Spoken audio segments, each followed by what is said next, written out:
quick second. During the summer of this year, I started using a meal prep service, and I'm really satisfied with it. So I ended up losing weight, and the reason why it was so easy is because the meals are so good. So Factor, essentially, they rotate 35 meals. They just send them over to you via mail. You just like microwave them, and it's just a really easy setup. And they're all just really delicious as well. So right now, I'm looking at the menu for the week of September 7th, and I have the sage and rosemary pork chop, which was really good. Then I had the shredded chicken taco bowl, which was delicious. And they have these different menus depending on what diet you want. I would really recommend checking it out. Go to the website, check out their menu, look at the different meal preps they have. Head to factormeals.com/brohistory50 and use code brohistory50 to get 50% off your first box plus 20% off your next month. That's code brohistory50 at factormeals.com/brohistory50 to get 50% off your first box plus 20% off your next month while your subscription is active. Now let's go back to the show.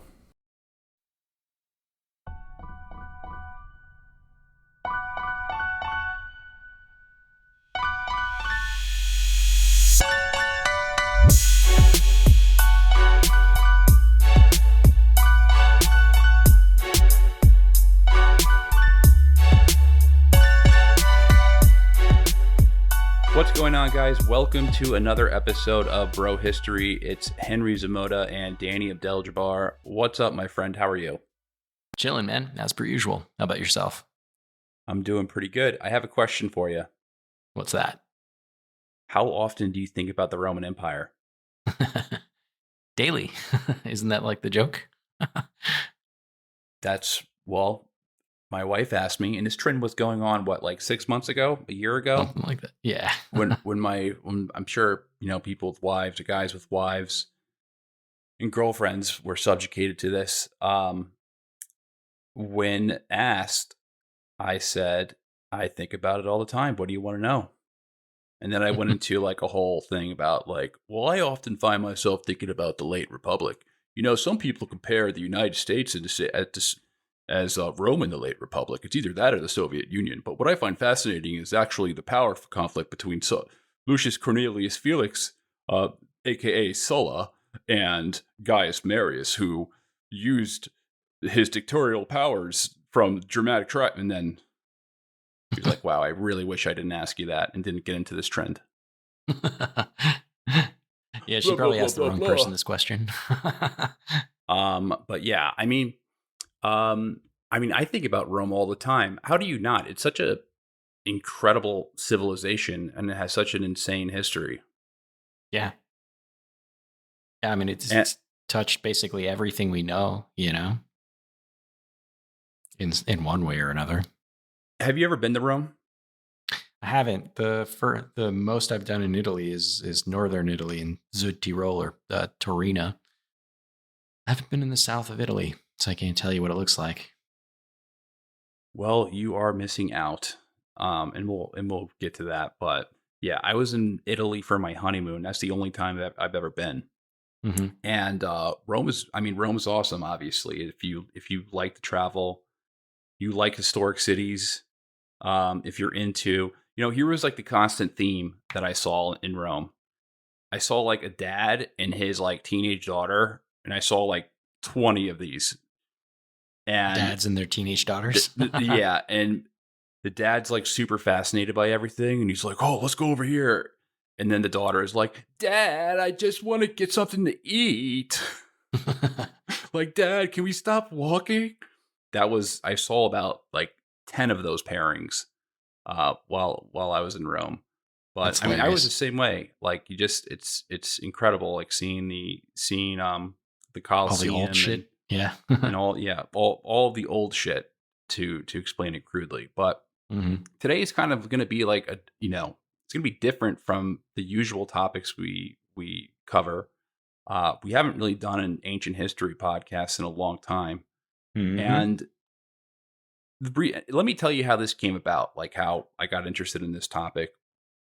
I was like, I've been telling everyone that I've been focusing a lot on World War II history and specifically the origins of World War II.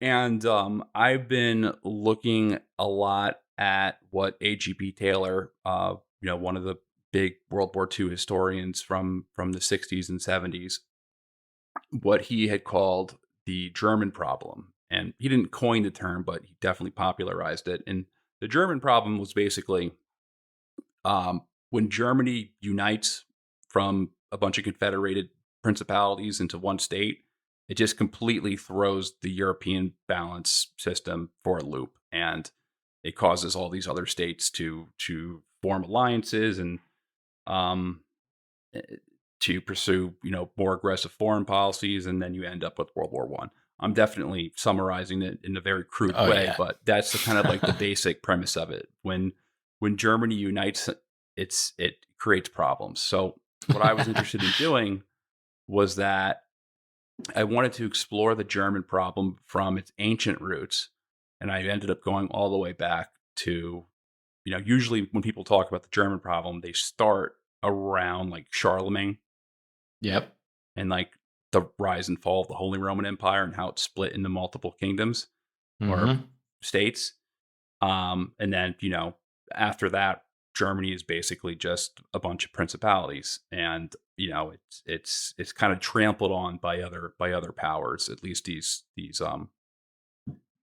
states, and there's other dominant principalities that form, but ultimately they don't really um, unite until the 19th century. So what I wanted to explore, and this is like not even related to what we're going to be speaking with today, but I just want to explain my thought process of how I get one place to another. I was looking at, okay, so when did a proto Germanic identity start to form?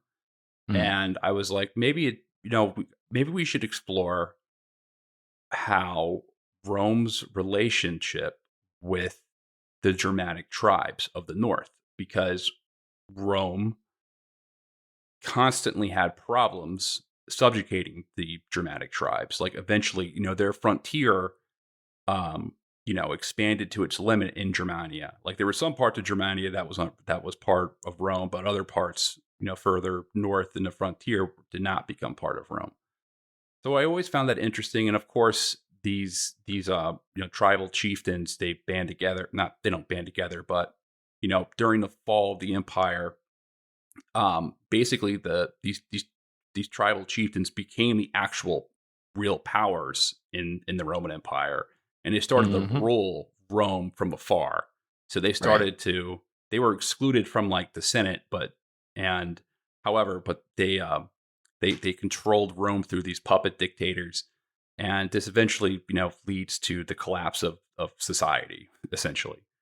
So I wanted to explore that, but first, to understand that, you have to understand what was Rome's foreign policy to begin with. Like, how did they integrate with other conquered peoples? Mm-hmm. So that was the question I found myself diving into, and now I'm all the way back to Romulus and Remus. So it's hard to do when you have horrible ADHD like I do.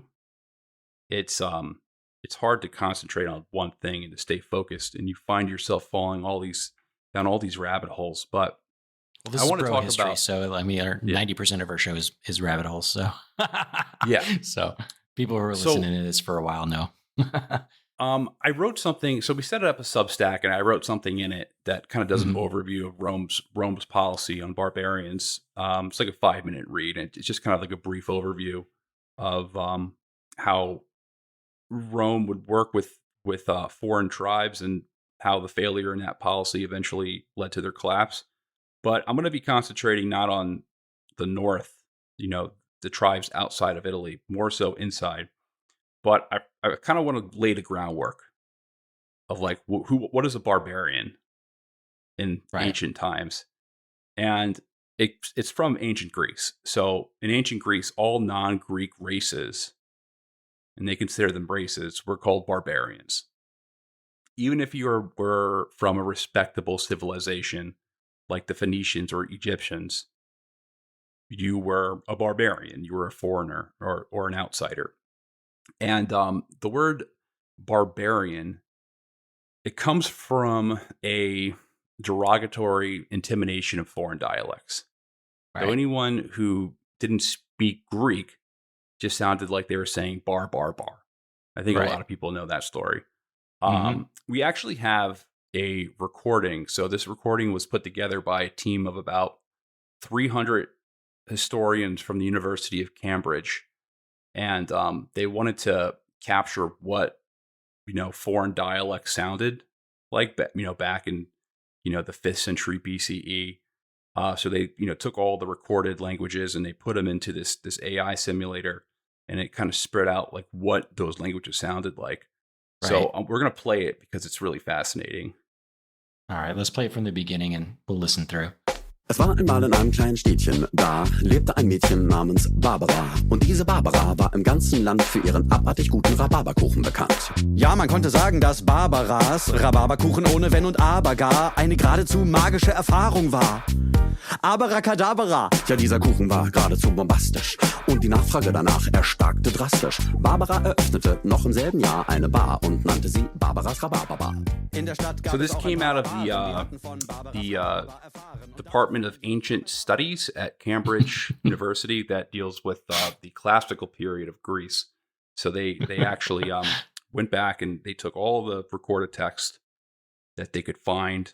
They also referenced the Greek historians and the Roman historians, and they put this together in a simulator. And that is with about 95% accuracy, that is what a foreigner sounded like in to the Greeks. Barbara bar. Barbara bar. Barbara bar.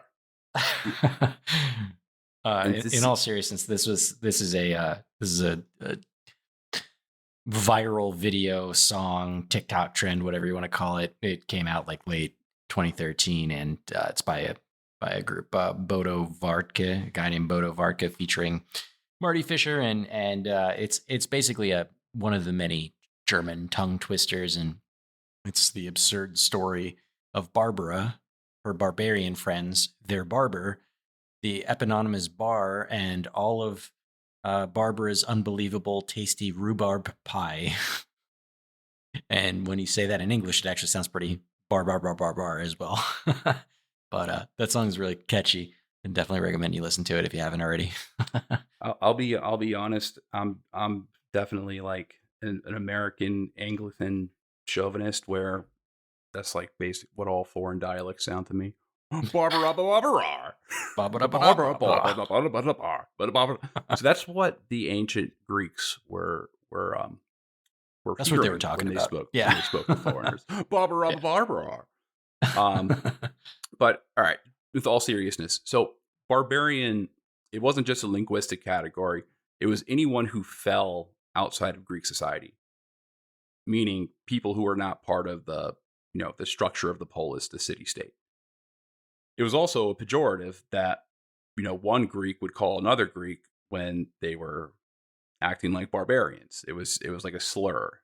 Those Spartans are acting like barbarians. Sorry if there's a clap sound. There's a mosquito right by me, and I'm trying to kill it. So I'll just let it bite me.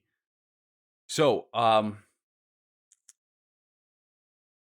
this classification as citizen versus foreigner, it makes sense when you consider how the geography of ancient Greece is shaped, or at least how it shaped their perception of outsiders. So Greek city-states, they were scattered across islands, and they were surrounded by mountains, and these barriers made large-scale agricultural production difficult, leading to these isolated, self-sufficient communities and cultures. Outside of Athens, most Greek city-states didn't even have much contact with foreigners. Thus, they never really made an effort to integrate barbarians, in quotes, into their societies. And over time, their own, cultural achievements led them to believe in a sense of like their own racial supremacy. Aristotle believed that Greeks were a synthesis of, Northern European vigor and then Eastern Asian intellect. So Greek societies took the best traits from both worlds. They were a combination of like the the IQ of the East and the martial spirit of the North. And the reason why they were dominant is they had both traits. And the Asians, they didn't have the same martial spirit, and the Northern Europeans, they lacked the intelligence to form sophisticated civilizations. So that's that was pretty the view from interesting. So Aristotle. that makes me the ideal human being, because like I am Puerto Rican and Palestinian, right? So I cover like the entire planet basically.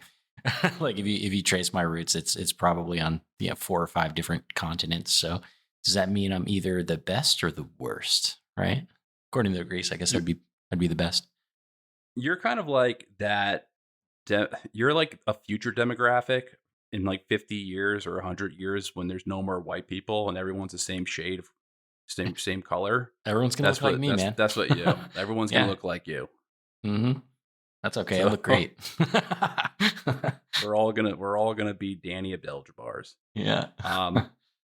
But so just pulling this back, when the Greeks, they first come across the Italic tribes of Italy, and they come across them, Greek colonies were formed in Italy, from like 800 BCE on, but they start to really come in contact with them around like the 4th and 5th century BCE.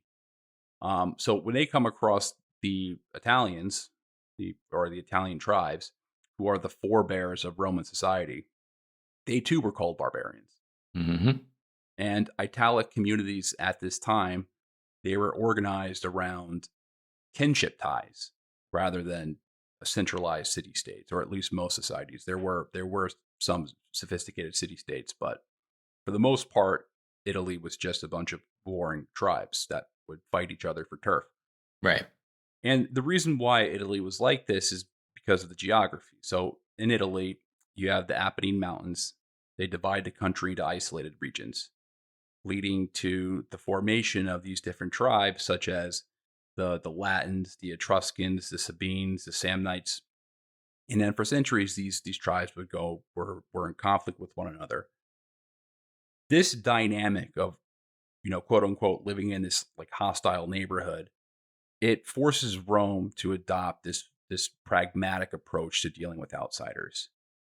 Because I guess, I asked you earlier if you have ever been to Italy. If you haven't gone, you should go, because Italy's beautiful. It's an attractive place to settle or to migrate to, except Naples. If Naples, I think if the word shithole comes from someone describing Naples, it looks Careful. like it is one of the most dilapidated, ugliest cities I've ever been in my entire life. It looks like Tampa, Florida, if Tampa were hit with a Category 5 earthquake. Yeah, that's not even how they measure earthquakes, and that's hilarious. Well, they measure. This is what hit Naples. I guess what Category 5 hurricane, right? Either Right. or. It looks like Naples after some disaster, or Tampa after some disaster. We just lost all of our Naples-born subscribers. They'll be like, "Yeah, you're right. This place is a complete shithole." Outside of Naples is awesome. The surrounding landscape and the Amalfi Coast, which is close to Naples, and Mount Vesuvius, that's all awesome. But Naples itself is I'll be honest, most Italian cities and villages, besides the big tourist attractions, they're not very nice. Like, just take a train ride from one Italian city to another Italian city. You're going to find, honestly, like, it looks kind of like San Juan. Like, if you drive from, the airport to San Juan, you'll pass some projects. It kind of looks like that. Same climate and everything.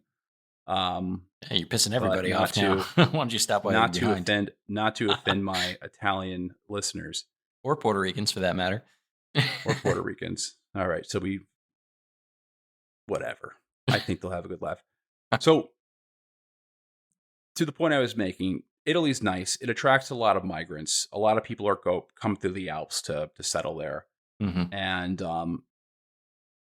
Rome is located in the heart of central Italy on the Mediterranean basin. basin, making it a very tempting place to plunder. So it's right next to a major river, the Tiber. Barbarian tribes used to travel these river systems and ransack the city. In Rome, I mean, near Rome, there's like these surrounding hills that do offer some defense, but nothing like the mountainous terrain of Greece. In the north, the Alps, they were a barrier, but they also served as a gateway for invasions from these early Gallic and or Celtic or Celtic tribes. And after crossing the Alps, these tribes would find themselves on the Po Valley, which is essentially like a highway into central and southern Italy. So it was this route that the Gallic warlord Brennus most likely took when he sacked Rome in 387 BC, creating the most humiliating event in Roman history, with maybe the exception of the actual, fall of the empire. In the words of I have the quote from the historian Livy, "This disaster was the most serious and shameful experience which had befallen them. This disaster was the most serious and shameful experience which had befallen them up to that time." So the sacking of Rome in 380 BC, it fucks with the Roman psyche. It fucks with their psyche and their mental state, and they start to pursue this. Well, they were already militaristic, but they started to expand even more than they did. And Brennus, the warlord that conquers Rome, or at least he occupies it for a little bit. You can argue how realistic it would have been for him to hold on to Rome, given that there were still legions that existed that were ready to fight him, but they eventually just paid him off.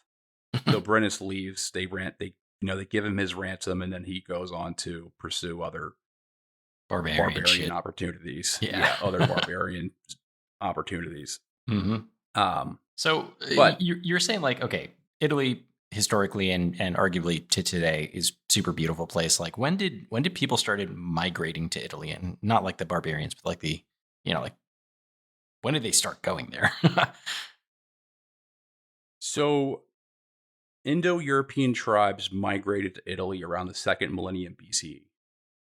So, I mean, this stuff is always up to debate, and they're always finding new evidence. And I'm no expert in like early human migration patterns, but I think the popular consensus among historians is they come around the second, 2000 BCE. That's when like these major migrant flows start to come into Italy, and these groups included the Italic tribes, who would later turn into these different civilizations across the peninsula. And there are many different ones, but the more well-known ones are the Sabines, the Samnites, and the Latins, and then the Etruscans. But the Etruscans weren't Latin speakers, but the Etruscans were kind of like the major powerhouse, the most advanced civilization prior to Rome becoming dominant. In addition to these Italic-speaking tribes, there were these Greek colonies sprinkled throughout the southern coast of Italy, and then also in Sicily as well. Sicily was like a major trading hub, and Naples was a very important Greek city. The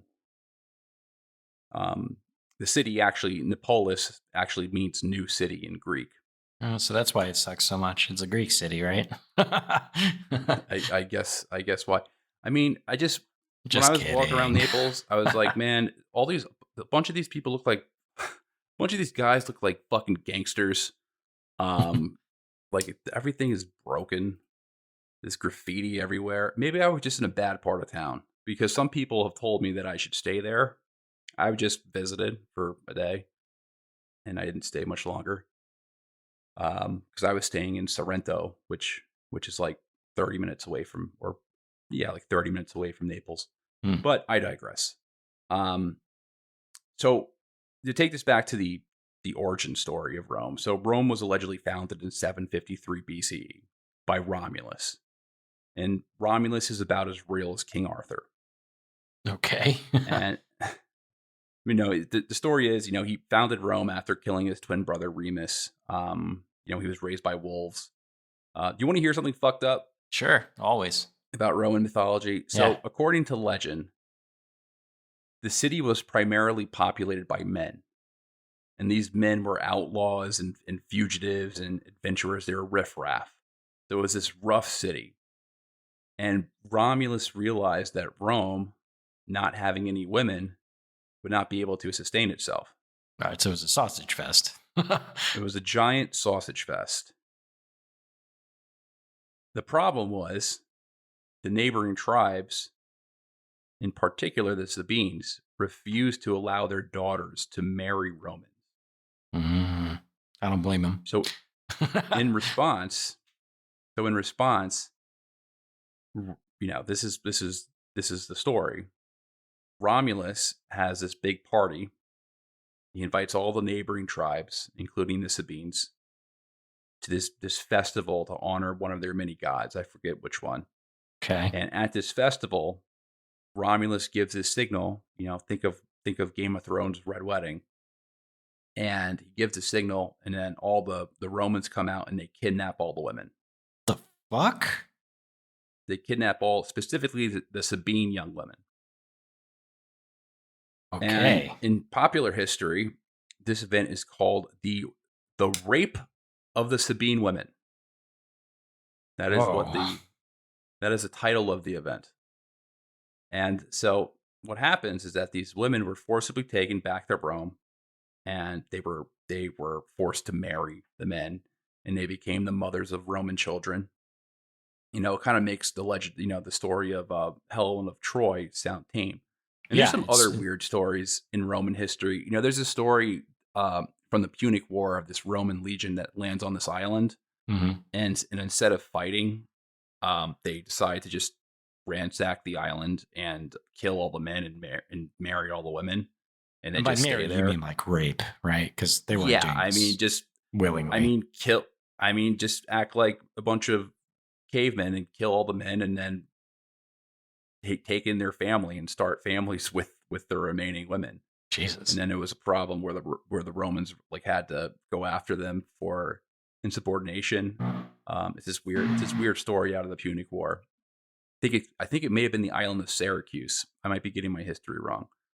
But as you can imagine, going back to this specific rape,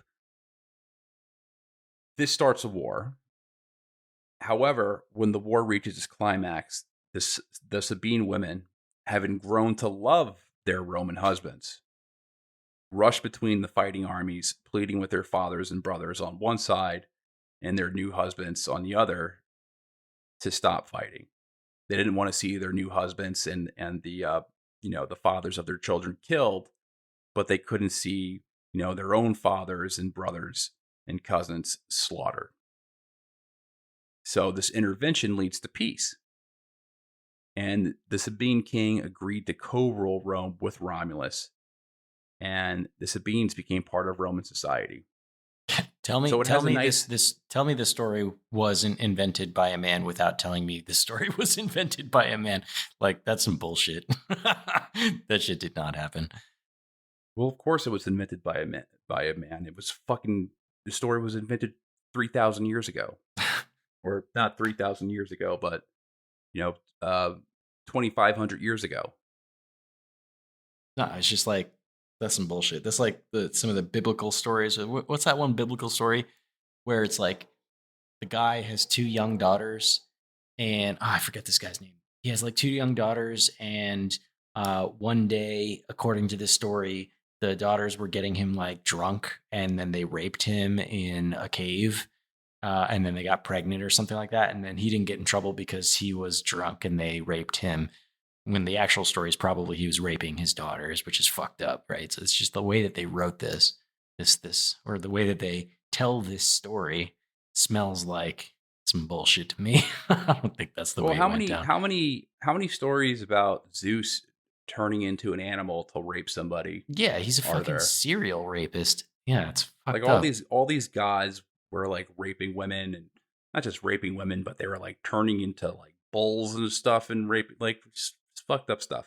Yeah. But you know what? We shouldn't judge Yeah. these No, we should. cultures No. with the No. No. morality of the present age. All No, we right. totally I should. think I think we should. I think we need to be more sensitive to cultural differences. Nah. Um, Not when it comes to rape. Sorry, I drew the line there. well, the irony of this is that, or what makes this funny. Obviously, rape's not funny, but what makes this funny is that this was a story that meant to, um, legitimize Rome's founding. Mm-hmm. It was a value building story, You mean it really and didn't happen? Is what you're saying? it meant to tell a positive story about Right. building alliances Through rape. through Jesus, through abducting women. Yes, fucked up. wouldn't play well to modern audiences, but No. at the time, it meant something. Okay, at the time of the story was written or told orally, it had people felt something. They're like, oh, I guess it is good to, rather than kill each other, we should build alliances. That was the point of the story. All right. And All right. given Rome's policy with foreigners and other italic tribes over the following years, I think it worked. I think the message got across.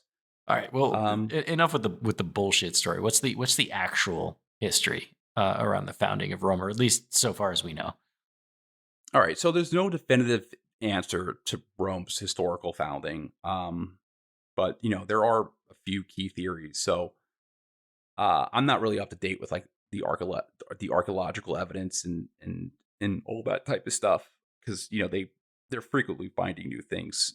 When I was in Italy just 2 years ago, they were doing this big archaeological dig, and it was like a big one. They were finding rare shit.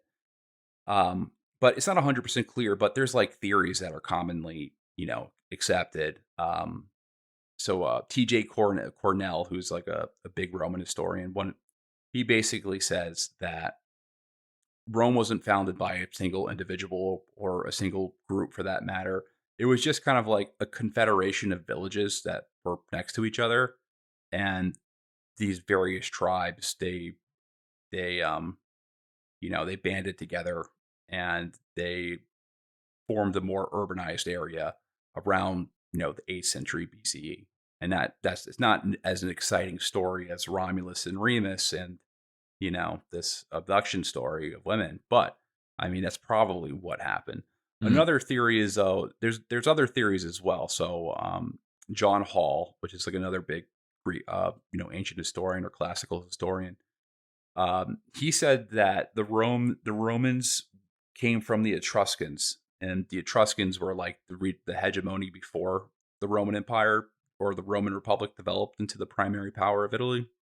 The Etruscans controlled basically like all of like Western Italy and like north north of north of Rome. Like that was all their territory. So basically, the Romes were kind of like an offshoot of Etruscan civilization because Roman and Etruscan like architecture and stuff, and a lot of like uh, religious and ceremonial practices are very similar. Mm. So they said that they're kind of an offshoot of that.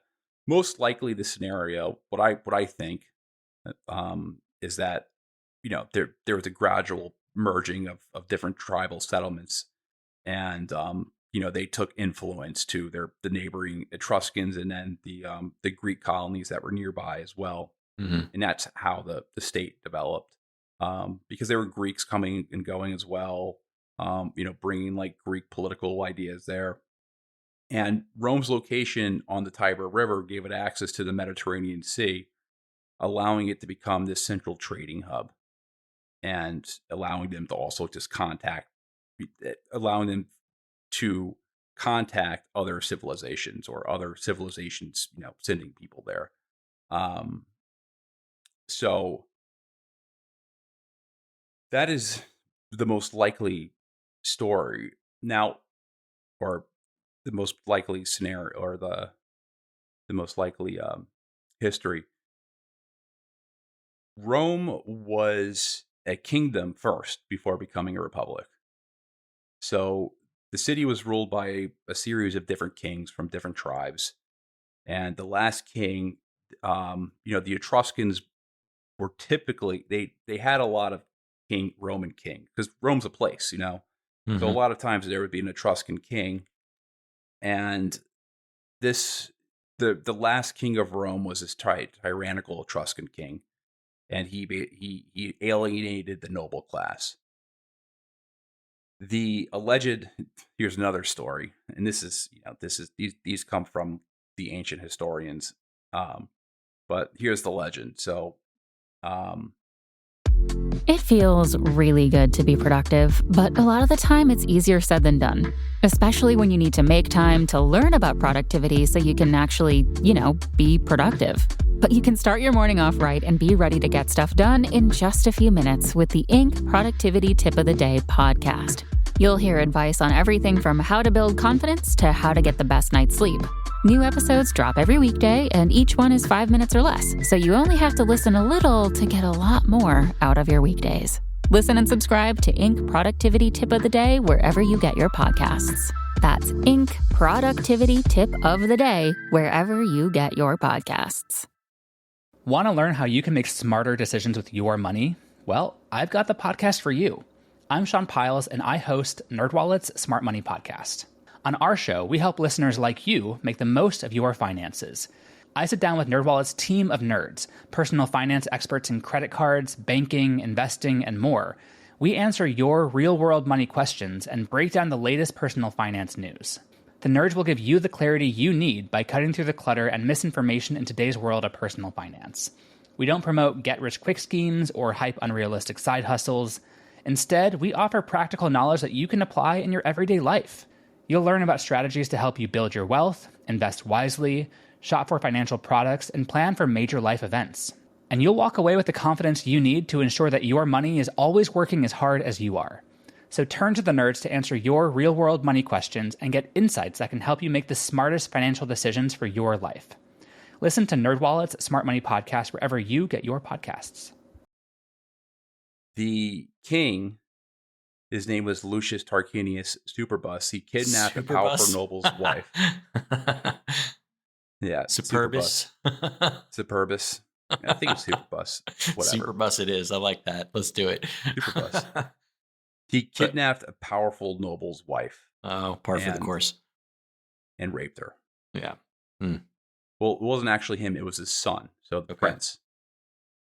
So they abducted this noble's wife. They raped her, and this sets off this massive rebellion.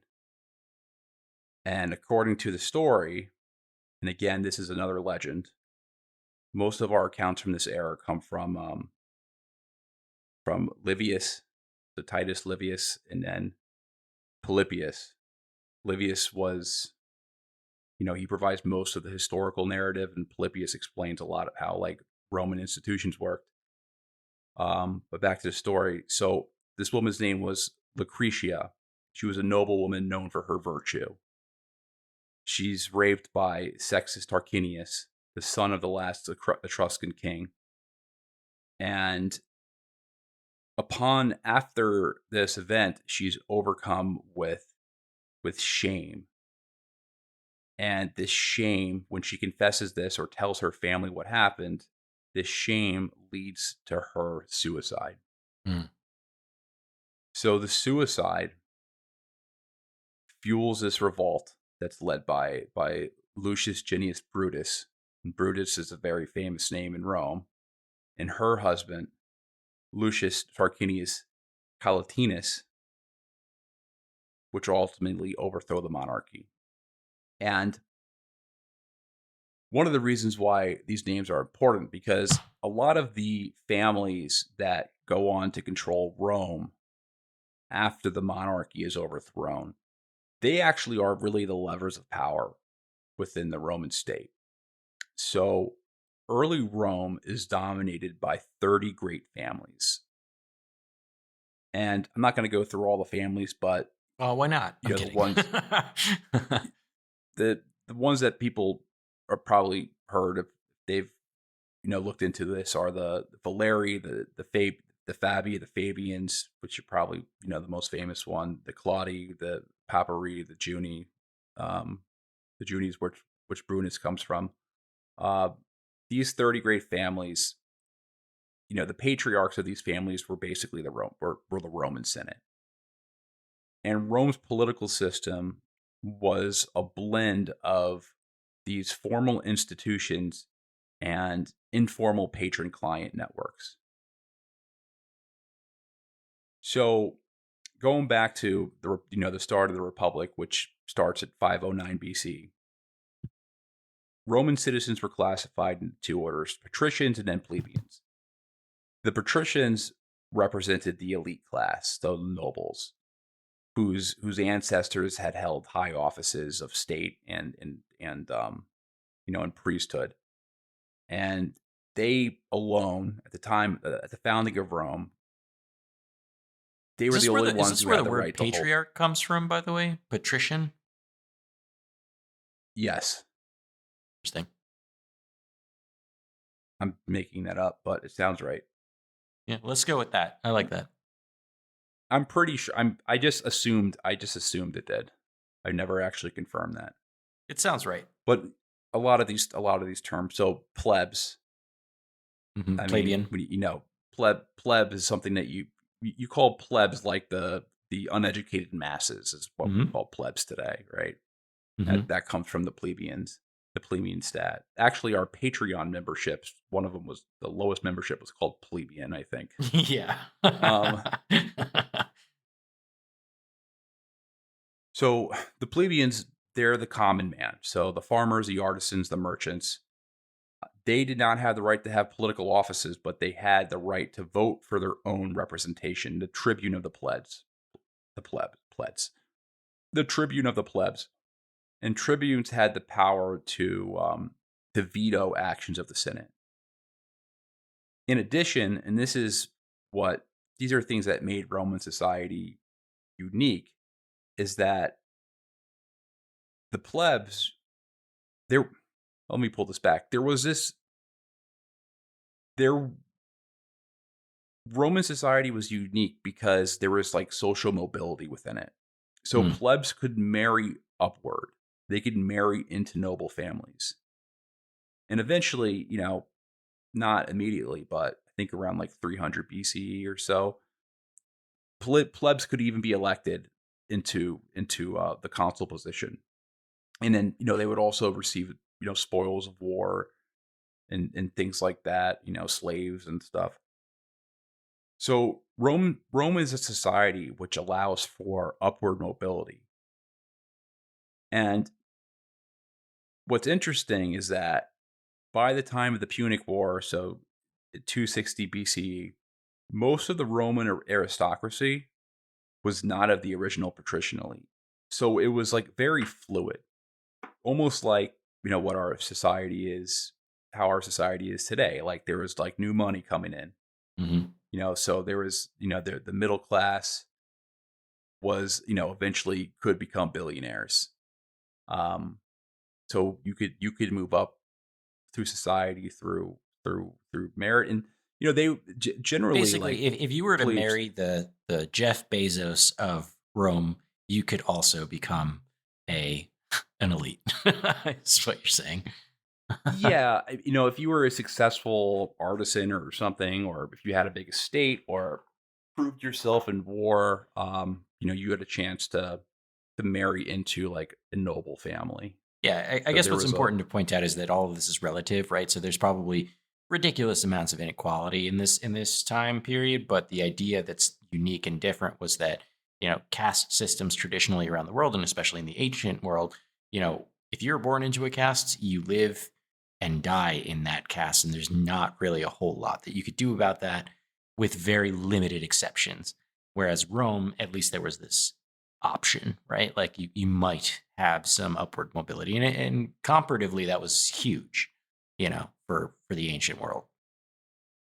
Yeah, and they respected meritocracy. So if you were able to prove yourself and were very valuable to society, then you would move up among the political and social ranks. even slavery, and this is going to sound controversial, but this is like something that's kind of commonly said among classical historians, is that slaves in Rome, much different from slaves as we know it in the modern world, or from the 16th century on in America, much different than cattle slavery.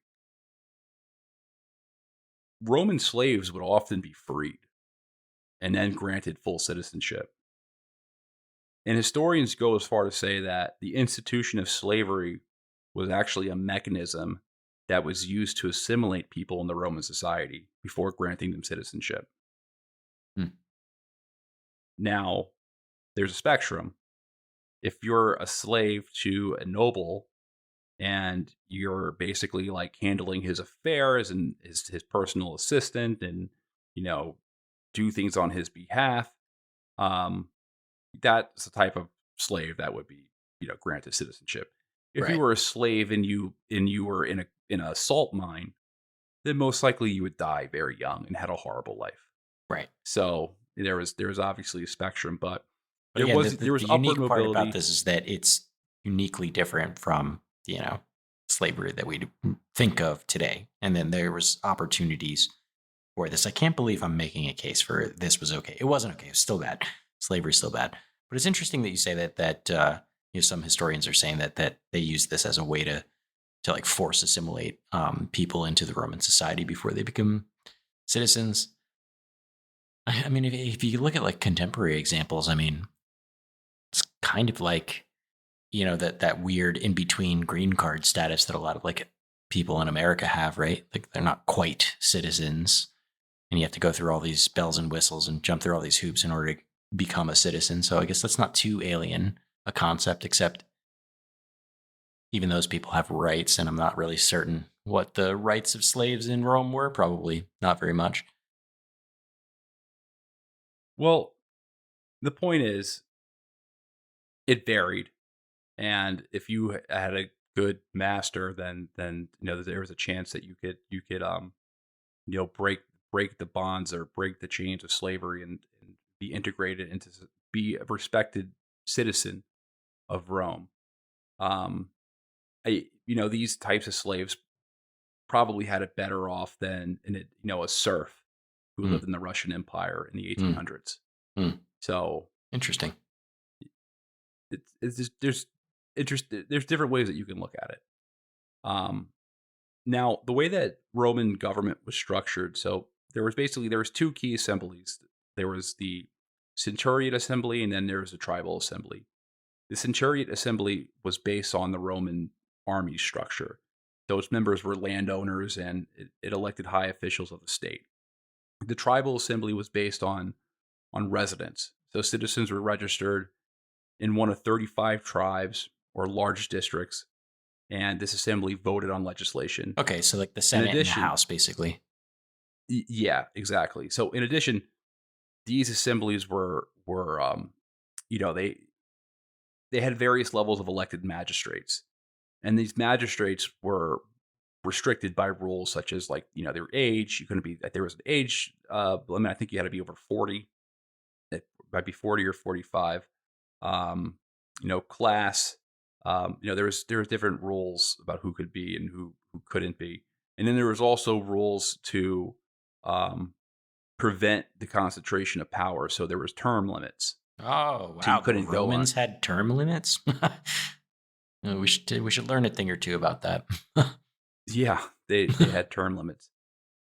And then there was all these checks on powers because Roman society was extremely competitive.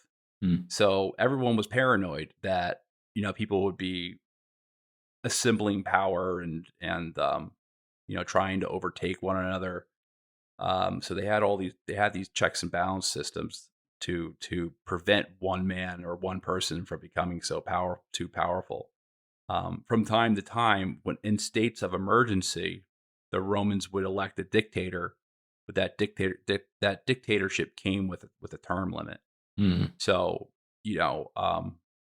that's what made the fall of the Republic with Julius Caesar so unprecedented, because Caesar basically made himself dictator for life, which did away with all the previous precedents. And obviously there was that was going that precedent was set before Caesar took power, but that's why it was that's essentially why he was murdered by his Senate. So offices were elected annually, and in the case of a dispute, the negative vote won to limit power. And then age and class restrictions applied. Particularly only members of noble families were seen as suitable for political and military command. And this structure benefited the 30 great families,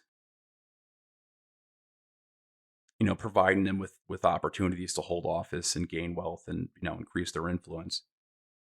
And what's interesting is that, there was 2 consuls, and consuls commanded armies.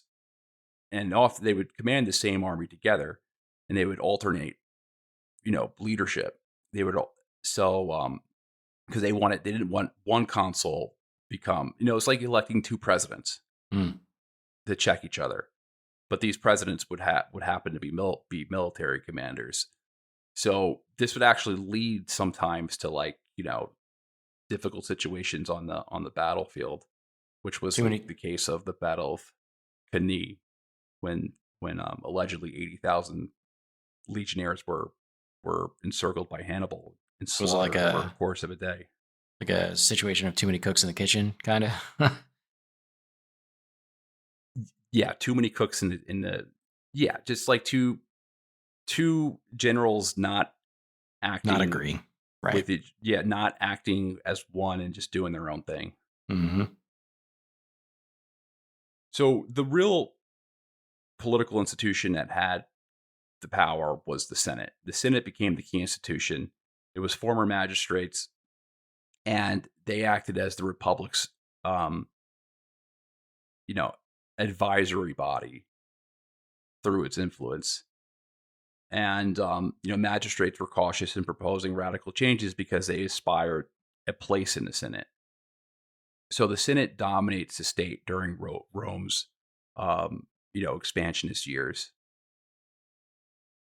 And really, the Republic's success in kind of expanding its sphere of influence was due to this hierarchical organization, structure. Right. So I don't know why I can't say that word. It's a tough one. And there was these political consensus and these social bonds that kind of tied all these classes together. Now, it's important to note, because now we're going to talk about, how Rome expanded into other neighborhoods, essentially. Rome didn't have this official policy of Romanization. But Rome's flexibility and hierarchy-based system allowed it to create this very effective patron-client network with other Italian tribes. And essentially, they would offer, they had this ability to offer social mobility within its own society. It made it easier for Rome to extend similar relationships to external tribes by offering pathways to the social and political advantages, even for non-Romans. So they created this system that encouraged loyalty from its clients. Senators, many of who were former magistrates, they would use their influence within government to build these relationships with these foreign tribes.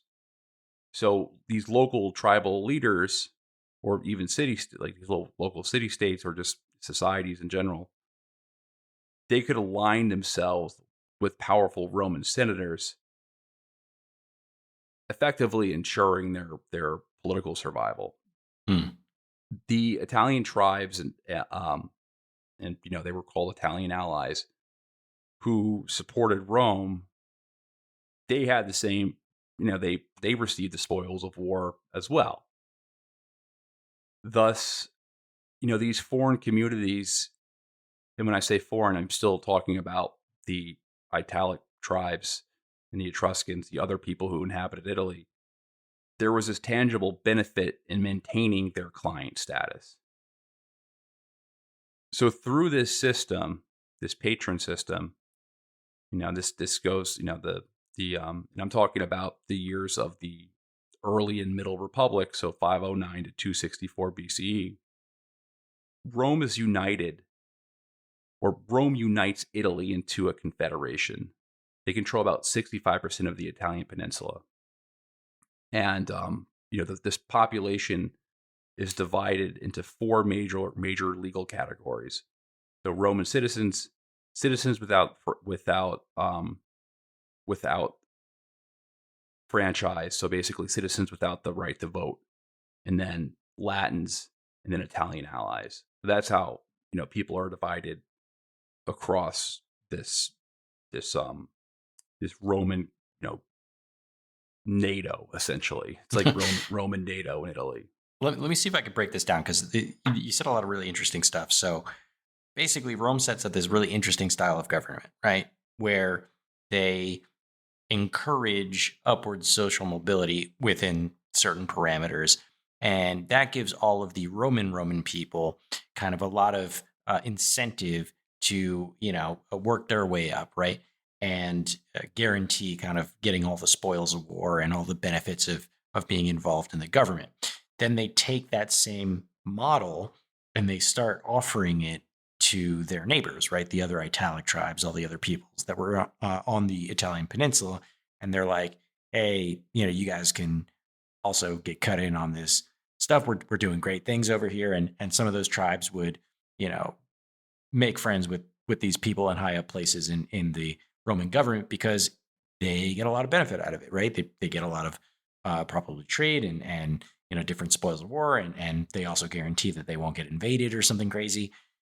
So everyone's starting to get in on the game, and the game basically pits the people against each other, right? And creates that system of checks and balances that you're saying, right? Everybody wants a bigger slice of the pie, so they're all working with each other, but kind of against each other at the same time. And it attracts more and more people together from this region, such that at a certain juncture, the Roman influence grows so large that it becomes this confederation. Did I get that all right? Yeah. So it's kind of like a mafia, like a mob family or organized sounds crime. Like it. Yeah. Mm-hmm. Where they would basically move into a civilization. They would say, hey, you can either be our client, you could supply us with, because mainly they're in their expansion efforts, the goal was to increase the size of their military. Right. That was like one of their primary nice farm you objectives. got here. Be a shame if something bad would happen to it, right? Yeah, that's essentially how it happened. And what makes it unique is that it wasn't like there was this one consul or one, this is a decentralized system in some regard. I mean, it's a centralized government, but there's not this powerful executive branch. Mm-hmm. So you have like a legislative body that's carrying all this out. And this legislative body is dominated by these powerful families. So these powerful families would create have their own clients throughout Cut these deals, basically. Yeah. Mm-hmm. So they would, yeah, exactly. So they, these families would go and they would cut a deal with the city state. And, if they didn't cut a deal, then they would go to war. Yeah. And I just want to add, so, in this period, the early republic to the mid republic, the years as Rome becomes the hegemon in Italy, this isn't a peaceful expansion. There's lots of war that takes place. Mm-hmm. There are wars that go on for decades, but essentially after they defeat someone, and this is what makes the Punic War so unique, is that they would not, they wouldn't spike the football on you. Mhm. They would be like, all right, You you guys still are want to slaves fight? now. Yeah. You can either join us, but they wouldn't enslave them. They would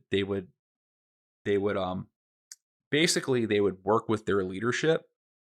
They would form personal bonds with like tribal leadership, and they would become, clients. They would serve Rome's interest. And usually that interest was directly to, one of these patriarchs, one of Mhm. these leaders of the family. And these family these the families, these they were instrumental in like setting up these relationships with these different societies. So the the first civilization that really becomes integrated into the Roman system were the Roman system. I'm having a harder time than usual with pronouncing normal words.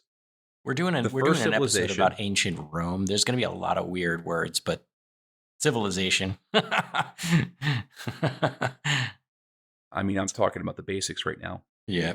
So the first civilization that's integrated into Rome, the Latin cities. So the Latin cities and tribes that are in the surrounding regions. And these Latin regions were very similar to the Romans, culturally and linguistically, but they were independent of Rome. So the Roman state relied heavily on its leading families to manage the relationships with these neighboring groups. So for the Latin cities, so the Valeri family played a significant role in like the early integration process, creating these different patron systems and alliance systems and defense pacts and those types of things. And the Latin League is this coalition of Latin speaking cities and tribes in the region of Latium. Rome goes to war with the Latin League, and the war lasts 2 years, so between 340 and 338 BC. They dissolve the league, and they basically establish these kind of alliance systems with these like individual like city state leaders, gradually integrating the elite into Roman society. And the carrot that Rome offered is that for some of these cities, they were granted full Roman citizenship, while others received the status of, citizenship without the right to vote, which allowed them to maintain, local autonomy, but they just really had to contribute soldiers to the Roman army. Mhm. The Romans weren't really that concerned about like going into the Romans were not like the Assyrians. The ancient Assyrians would go into another civilization or society, and they would kill everyone, they would torture people, and then they would basically piss on their idols. Mhm. Like they were just unspeakably cruel to the neighboring civilizations that they conquered. The Romans weren't like that. The Romans could be extremely cruel, but they had this kind of pragmatic approach to it where they would be like, all right, we've defeated them in war. Now let's try to create something out of this. Like you can become part of the system that we're creating. You can be part of this. You can be part of the solution, or you can, we'll annihilate you.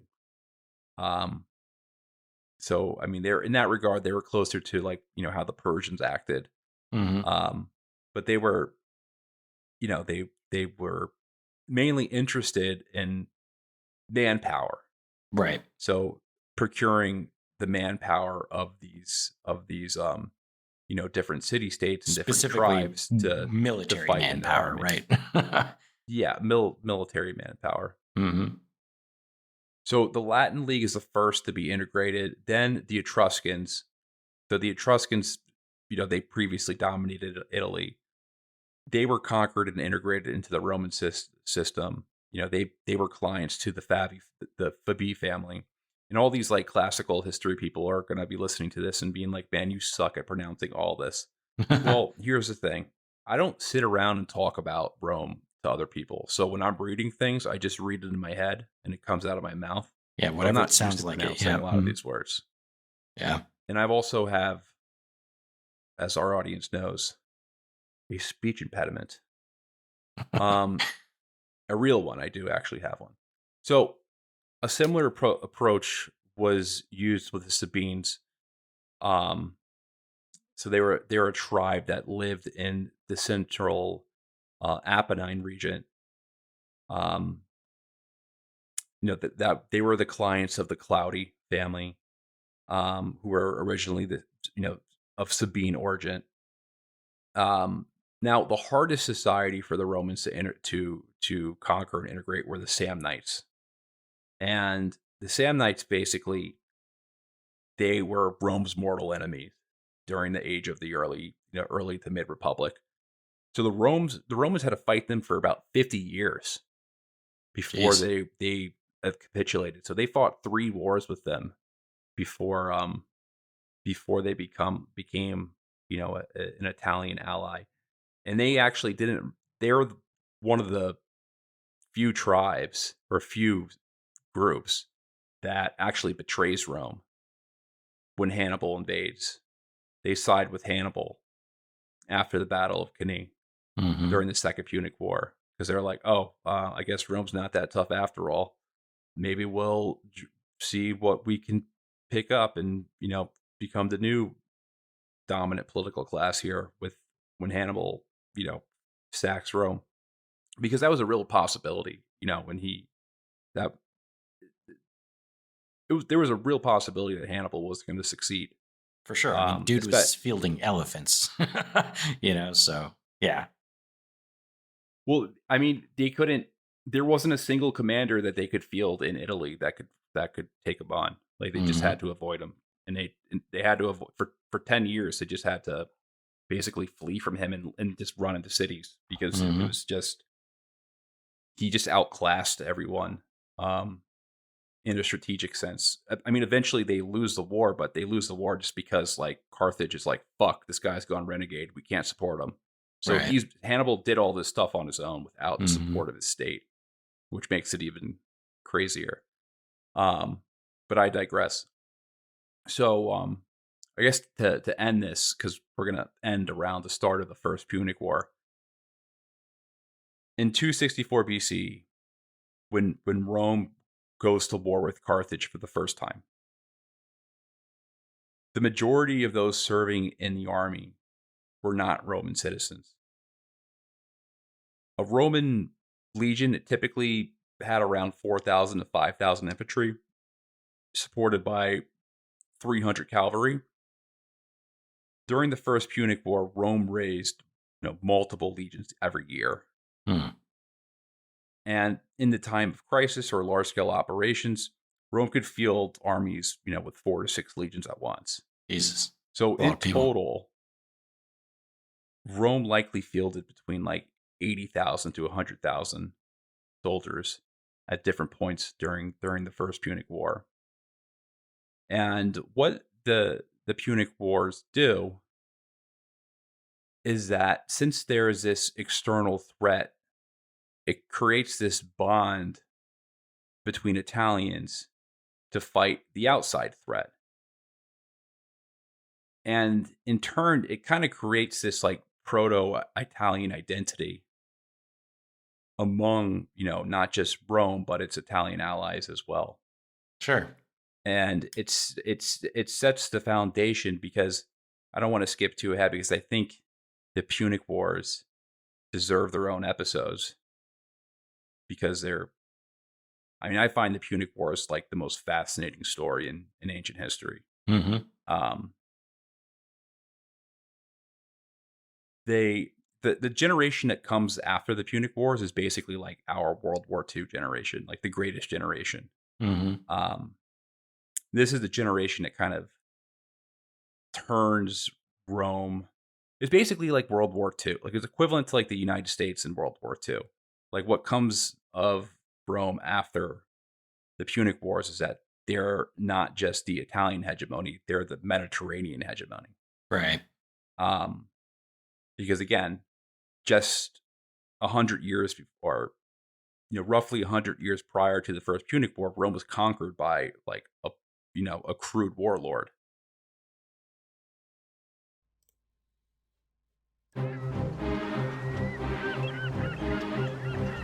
Hello, this is Matt from the Explorers Podcast. I want to invite you to join me on the voyages and journeys of the most famous explorers in the history of the world. At the Explorers Podcast, we plunge into jungles and deserts, across mighty oceans and frigid ice caps, over and to the top of great mountains, and even into outer space.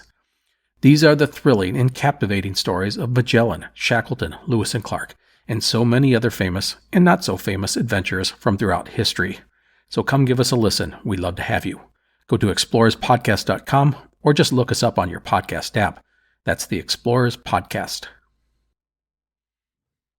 Did archaeologists discover Noah's Ark? Is the rapture coming as soon as the Euphrates River dries up? Does the Bible condemn abortion? Don't you wish you had a trustworthy academic resource to help make sense of all of this? Well, I'm Dan Beecher, and he's award-winning Bible scholar and TikTok sensation Dr. Dan McClellan, and we want to invite you to the Data Over Dogma podcast, where our mission is to increase public access to the academic study of the Bible and religion, and also to combat the spread of misinformation about the same. But, you know, in a fun way. Every week we tackle fascinating topics, we go back to source materials in their original languages, And we interview top scholars in the field. So whether you're a devout believer, Or you're just interested in a clear-eyed, deeply informed look at one of the most influential books of all time, we think you're going to love the Data Over Dogma podcast. wherever you subscribe to awesome shows.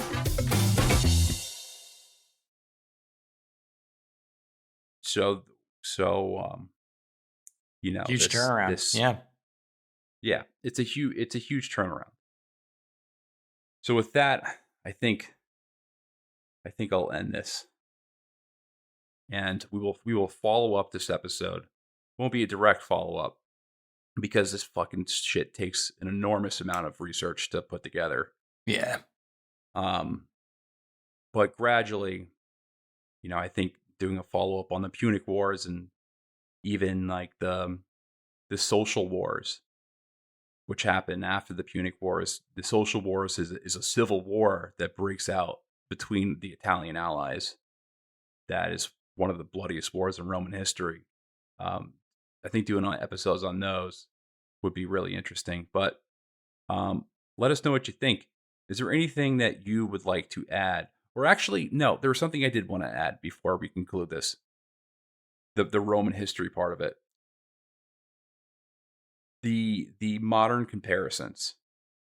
So Rome expands its power through, you know, military might, but also through, you know, creating this network of alliances and you know, if we want to call them proxies or different clients, it's very similar to how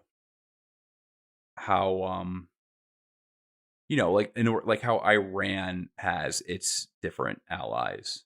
Mm-hmm.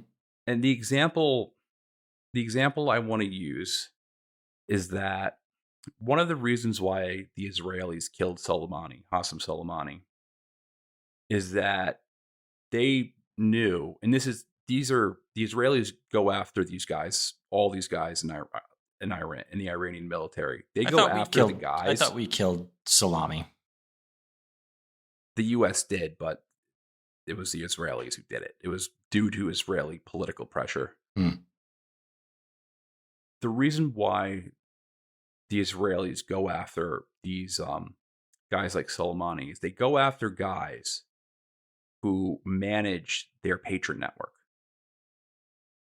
So the embassy strike that happened in Damascus in April? Yeah. The guys that they killed were the guys who managed the relationship with the Houthis, and another guy who managed the relationships with Hezbollah. Mm-hmm. So they actually intentionally go after those guys who manage relationships with different proxies, because a lot of that shit's in their head. You know what I mean? Like a lot of the arrangements that they have, it's like they're not handshakes written and down. shit. Yeah, yeah. Mm-hmm. They're handshakes, and they're built off these personal relationships. So they're like, well, we eliminate them. We rupture that relationship. And one of the reasons why the war in Yemen broke out in 2014. And it's like it sounds very simplistic, but this is what I was told um, by Gregory Gauss, who's one of the leading experts on Saudi Arabia and Yemen in the country. He's the dean of international relations at Texas A&M. He told me that what happened was that the Saudis guy who handled Yemen, like the guy who managed the Yemen relationship, died. Mm-hmm. And there was just there was no one else in Saudi Arabia who could really figure out how to pick up all his networking that he'd already done. So the relationship just crumbled after this one guy. He was a prince. I forget which prince it was. I think it was. I could think on it, but I'll probably get it wrong a couple of times. But this prince who managed the relationship with the Houthis died, and of course there were other things, but he was the one who was keeping them from going to war, and the whole relationship crumbled. So that was kind of like the relationship that Rome had with a lot of its tribal allies, because you have to remember these allies, bro.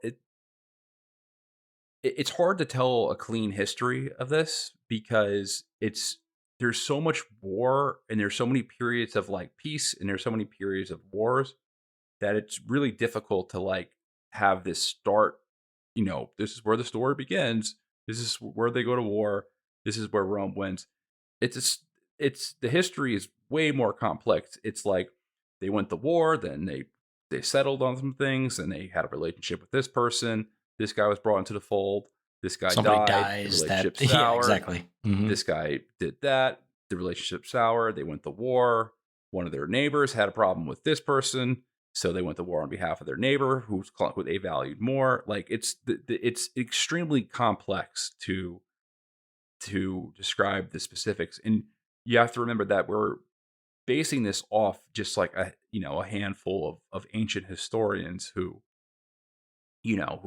are telling this orally in a lot of regards. So it's hard to really understand the sophistication of these types of networks. But at the same time, these client these patron client relations are some of the primary movers in geopolitics.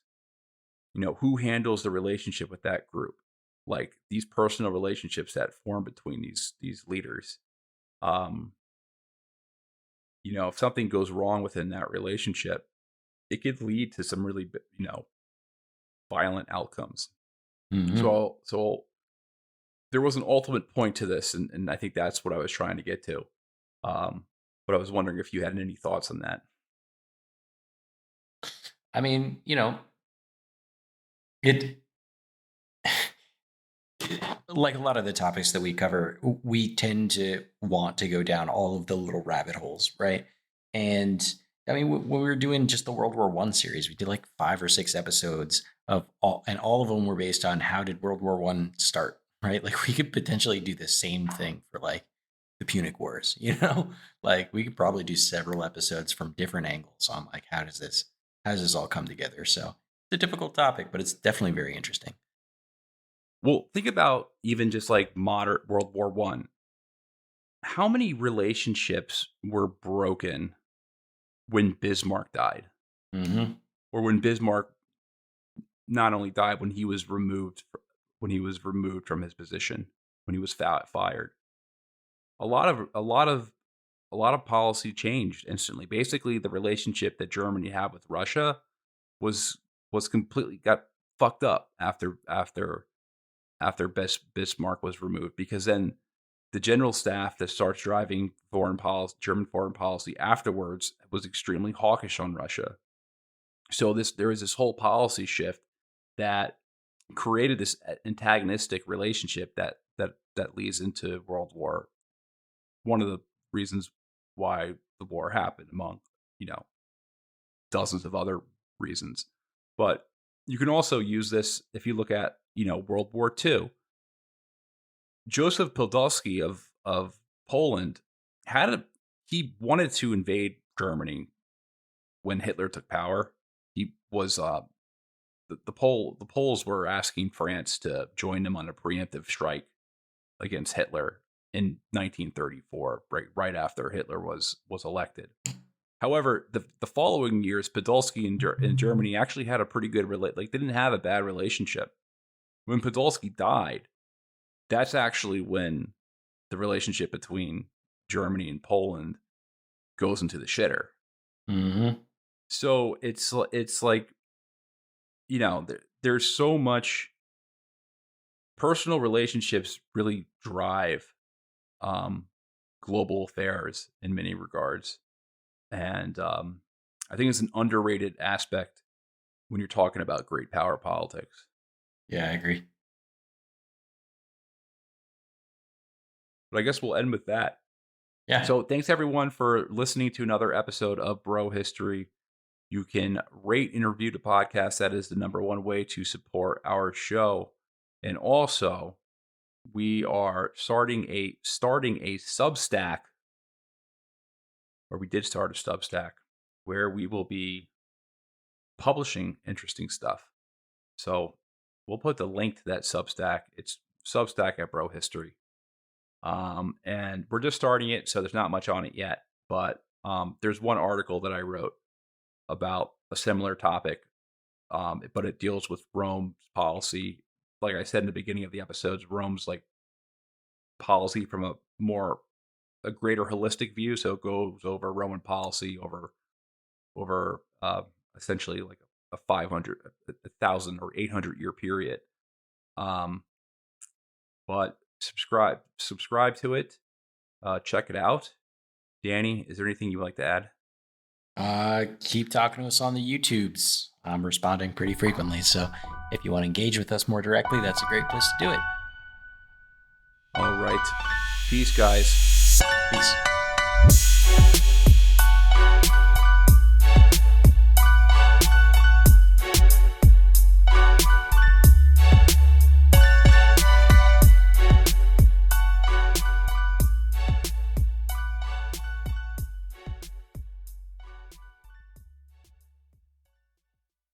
Hello, dear listener, and welcome to Conflicted, a podcast that tells stories of the Islamic past and present to help you make sense of the world today. Hosted by me, Thomas Small, author and filmmaker, and my good friend Ayman Dean, an ex-Al-Qaeda jihadi turned MI6 spy. Conflicted is prepping its 5th season, which is coming to you very soon. And in the meantime, you can sign up to our Conflicted community.